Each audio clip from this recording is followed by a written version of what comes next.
उपासक सहनशील इतना होना चाहिए, आंतरिक विकारों का पूर्ण रूप से सहन करने का स्वभाव बना लेना चाहिए। आंतरिक विकार, काम वेदना, क्रोध की जलन, लोभ की प्रवृत्ति, मोह की ममता, अहंकार का मद, किसी भी वस्तु व्यक्ति स्थान को लेकर, और मात्सर्यता, किसी की उन्नति देखकर अंदर ईर्ष्या होना, इनको सह जाए। ऐसा नहीं कि उपासक के हृदय में ये स्फुरित ही नहीं होते, ये तो सिद्धों के हृदय में स्फुरित नहीं होते, लेकिन साधक के हृदय में स्फुरित होते हैं, पर वो इनको सहता है, इनके अनुसार कोई चेष्टा नहीं करता। अंदर की मार को जो सह गया वही महापुरुष कहा जाता है। जो मद को, मोह को, मदन को, तीन को परास्त करता है उसे महापुरुष कहते हैं। कोई अहंकार नहीं, कोई भी काम कामना वासना नहीं, किसी से कोई मोह ममता नहीं, सब में अपने भगवान का स्वरूप देखकर सब जीवन सुख प्रीति। मद, मदन, मोह विजयी वो महापुरुष।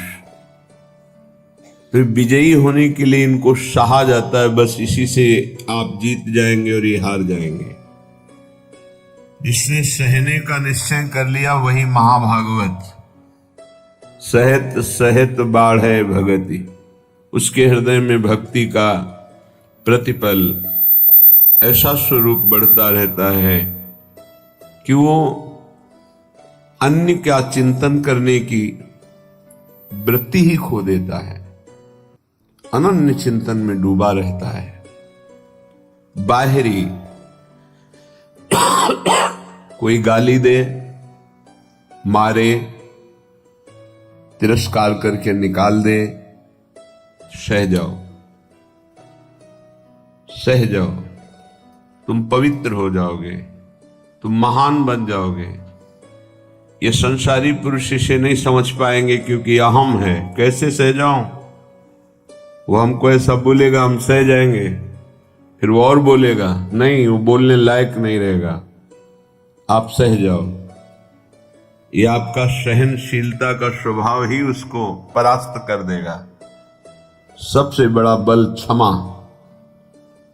और वही क्षमा उसका परिवर्तन कर देगी।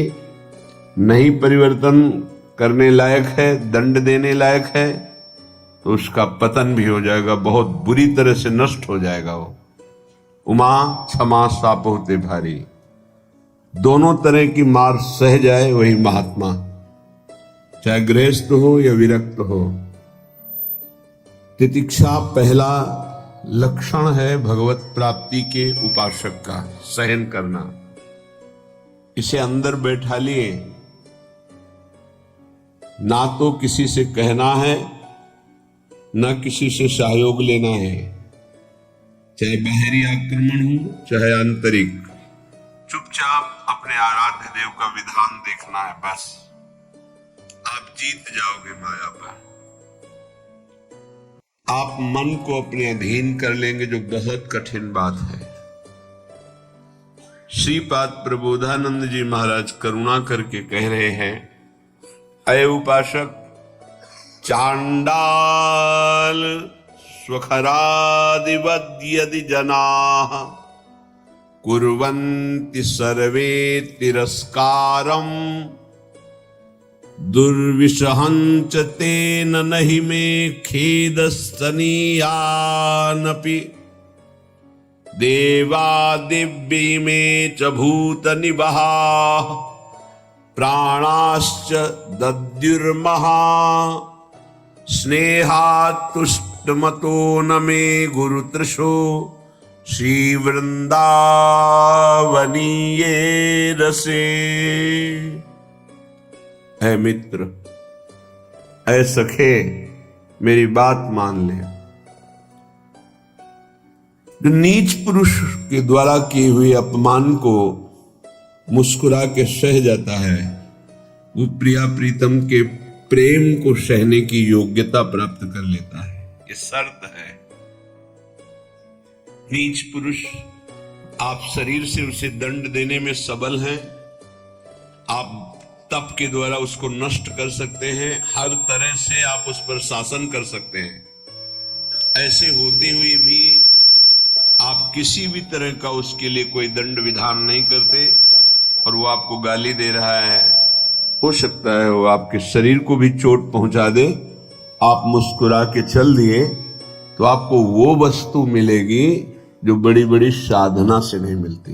ये रहस्य है। यह रहस्य जल्दी किसी की समझ में नहीं आता है। अगर समझ में आ गई तो समझ प्रिया प्रीतम के चरणों तक पहुंच जाएगी। प्रार्थना मान लीजिए, सहन करना प्रिया प्रीतम को प्राप्त करना है। यानी चांडाल सुखरादिवद, जैसे कोई गधे को, कुत्ते को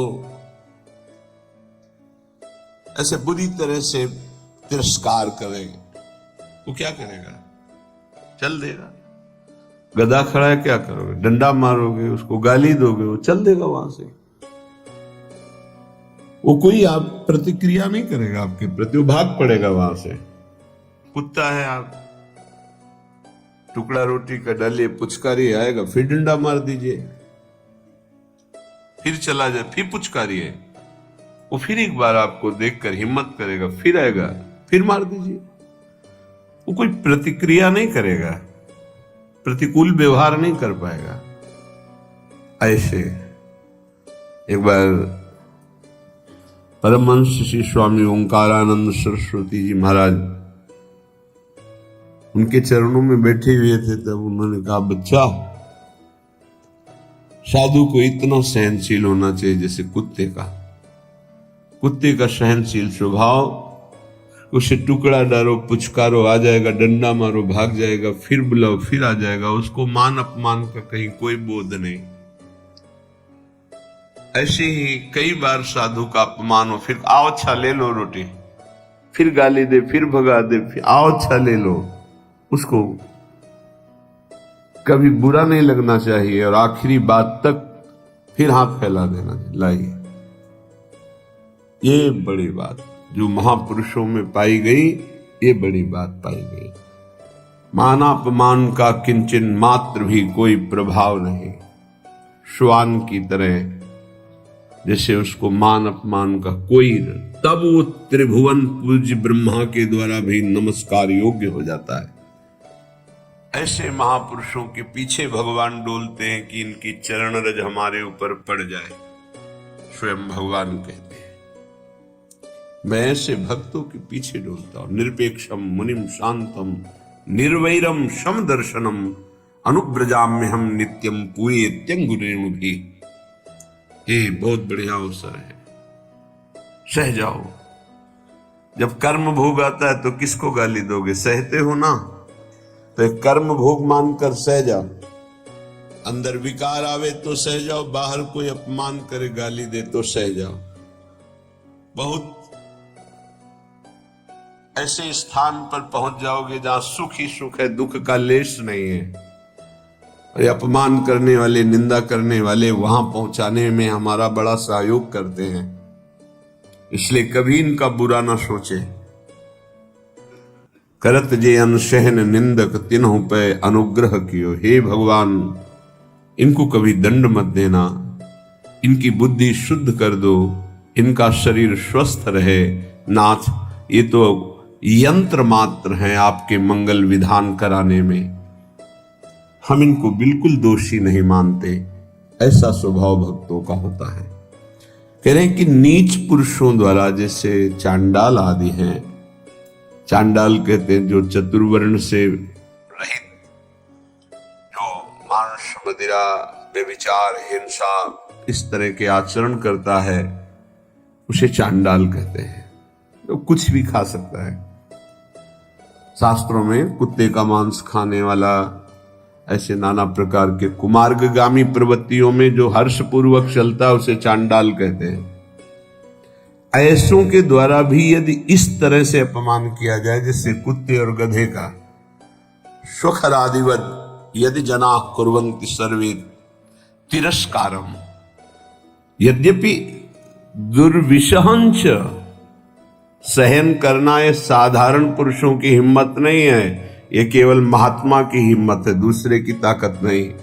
महात्मा किसी वेश का यहाँ संबोधन नहीं है, यहाँ गुणों का संबोधन है। वो गृहस्थ भी हो सकता है, वो स्त्री भी हो सकता है, वो पुरुष भी हो सकता है, बालक भी हो सकता है, जवान भी हो सकता है। ये बात धैर्य पूर्वक समझनी है। भगवान कृपा करते हैं, ऐसा अवसर देते हैं कि हमारा अपमान होता है। उस समय अपनी स्थिति को नापिए कि आप क्या है। यदि उस समय भगवान का मंगल विधान मान करके आप प्रसन्न मुद्रा में हैं, जोई जोई प्यारो करे सोई मोई भावे, बस बात बन गई। देखना कुछ ही दिनों में आपकी भूमिका बदल जाएगी हृदय की, आपकी स्थिति अध्यात्म की ऊंचाई पर पहुंच जाएगी।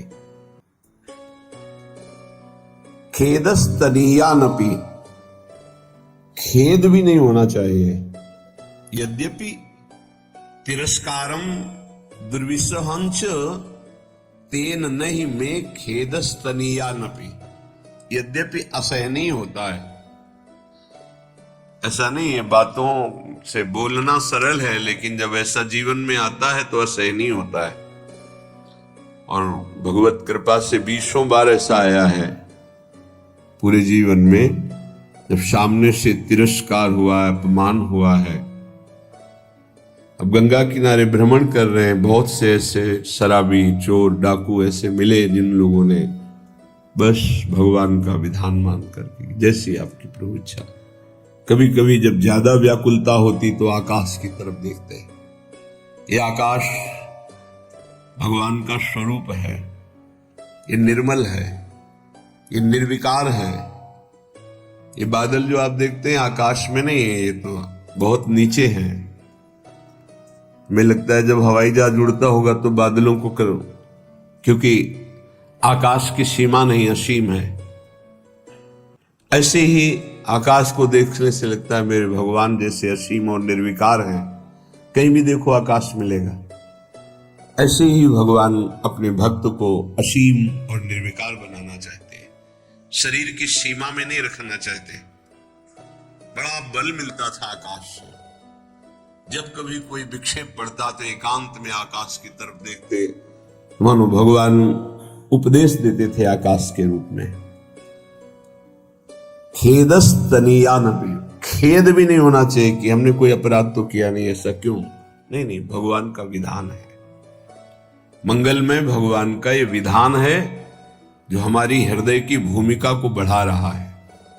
आप कहेंगे भगवान का विधान साधकों के साथ तो जाने दो, सिद्धों के साथ वो करते हैं। बड़े बड़े सिद्धों को यही अपने ब्रज में पंडित रामकृष्ण बाबा जी महाराज, बड़े सिद्ध महापुरुष, संपूर्ण ब्रजमंडल के परम पूजनीय, ब्रजवासियों के द्वारा अत्यंत दुलार किए गए और संपूर्ण शास्त्रों के मर्मज्ञ और भावदेश में प्रवेश पाए हुए महापुरुष। कुछ धनी मानी भगत आए, ब्रजवासी और संतों का भंडारा किया, सब बांट दिया। शाम के कुछ लोग आए, सुना था धनी मानी आए थे, क्या है लाओ मुझे। बाबा ने कहा यहाँ तो कुछ नहीं रखा गया, सब बांट दिया। एक लाठी मारी, रक्त प्रवाह होने लगा। कुटिया में गए, देखा वास्तविक कुछ नहीं था। उनका अच्छा चोट लग गई, कोई बात नहीं, कोई बात नहीं, अचले से बांध लिया सर। इतने सिद्ध महापुरुष, ऐसा प्रहार, रक्त स्राव होने लगा। बड़े बड़े संतों के जीवन में ऐसा देखा गया कि ऐसी घटनाएं घटती हैं, लेकिन वो गंभीर शांत भगवान का विधान मानते हैं। तो साधक को ऐसी परिस्थिति में भगवान में चित्तवृत्ति लगा लेनी चाहिए कि कोई मंगल विधान है जो हमारे पापों का शमन कर रहा है, जो हमें पवित्र कर रहा है, जो हमारी अध्यात्म की भूमिका को उठाने के लिए भगवान ने ये लीला रची है, सह जाना चाहिए। देवा देव्य इमेच भूत निवहा प्राणाश्च दद्युर्महास स्नेहास तुष्टमतो नमे गुरु तृषो श्री वृंदावन ये रसे। वृंदावन में जितने वास करते हैं, चाहे वो पशु पक्षी हो, वृक्ष लता हो, या भगवान शिव गोपीश्वर के रूप में विराजमान, या जो भी देववृंद व्यक्त अव्यक्त महापुरुष, मैं सबसे बहुत तृष्णाशील होकर के याचना करता हूं कि आप हमसे संतुष्ट हो जाएं और मुझे कभी किसी अपराध के कारण वृंदावन से बाहर ना निकाला जाए। ये वृंदावन का जो महायश है वो समापन की तरफ प्रार्थना कर रहे हैं।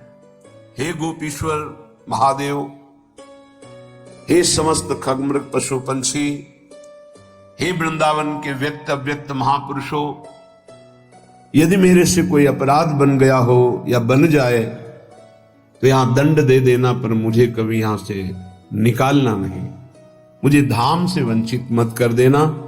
मैं बहुत तृष्णाशील हूं, बहुत प्यास है हमारे अंदर प्रिया प्रीतम के प्रेम की, और वो केवल वृंदावन प्रेम समुद्र ही बुझा सकता है। इसलिए मुझे कभी अलग मत करना, कोई अपराध बन जाए तो मुझे यहां से निकालना मत। मेरे लिए और कोई संतोष विधान नहीं हो सकता। श्रीपाद कह रहे मुझे और कोई संतोष प्रदान नहीं कर सकता कि हमारे अंदर दिव्यता आ गई, सिद्धियां आ गई, संतुष्ट हो गया। नहीं नहीं, मुझे केवल वृंदावन चाहिए। ये तो प्रार्थना की। 2 पंक्ति में उपदेश सहनशीलता का, 2 पंक्ति में प्रार्थना, ये सबको करनी चाहिए। 2 पंक्ति अपने आचरण में उतारने चाहिए, 2 पंक्तियों की प्रार्थना करनी चाहिए। कई बार प्रार्थना में बताया है कि ऐसी प्रार्थना करके कि मन वचन कर्म से अगर कोई अपराध बन गया हो तो हे वृंदावन धाम, हे वृंदावन धाम के व्यक्त अव्यक्त महापुरुषों, जाने अनजाने में मन वाणी शरीर से जो कोई चेष्टा आपके विपरीत हुई हो क्षमा करना, और मुझे धाम की कृपा से कभी वंचित मत होने देना। आगे उपदेश कर रहे हैं। भ्रातः समस्तान् साधनानि विहाय वृंदावनं स्वाश्रयस्व यथा तथा प्राक्तन वासनावास शरीरम वाणी हृदयम विचेष्टता। भाई भ्राता, हे भाई, मैं बहुत अनुभव करके बता रहा हूं।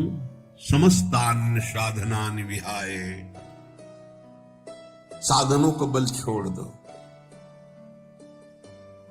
ये अहंकारी को समझ में नहीं आता, उसको लगता है कि अगर साधन का बल छोड़ दिया। सहनशील बनो, सुखी हो जाओगे। भगवान खुद दर्शन देने आएंगे। सहनशीलता वह गुण है जो व्यक्ति को केवल आत्मिक और मानसिक रूप से मजबूत बनाता है, बल्कि उसे दूसरों के साथ सामंजस्य और सद्भावना के साथ जीने की क्षमता भी प्रदान करता है। ये एक ऐसा गुण है जो आज की भागदौड़ भरी और तनावपूर्ण जीवन शैली में अधिक महत्वपूर्ण हो गया है। सहनशीलता से जुड़े कई ऐसे दृष्टांत और जीवन प्रेरक प्रसंग हैं जो बताते हैं कि कैसे ये गुण जीवन को सुखमय बनाता है और आध्यात्मिक उन्नति का मार्ग प्रशस्त करता है। सहनशीलता का अर्थ है विपरीत परिस्थितियों, नकारात्मक विचारों और कष्टदायक घटनाओं को धैर्यपूर्वक सहन करना। यह न केवल हमें मानसिक संतुलन बनाए रखने में मदद करता है, बल्कि दूसरों के प्रति करुणा और सहानुभूति भी विकसित करता है। एक सहनशील व्यक्ति छोटी छोटी बातों पर क्रोध नहीं करता, बल्कि परिस्थितियों को समझते हुए शांत मन से समाधान खोजता है। सहनशीलता के लाभ। अन मानसिक शांति। सहनशीलता मानसिक तनाव को कम करती है और मन को शांति प्रदान करती है। डा संबंधों में मधुरता। जब आप सहनशील होते हैं तो आपके पारिवारिक और सामाजिक संबंध मजबूत और मधुर बनते हैं।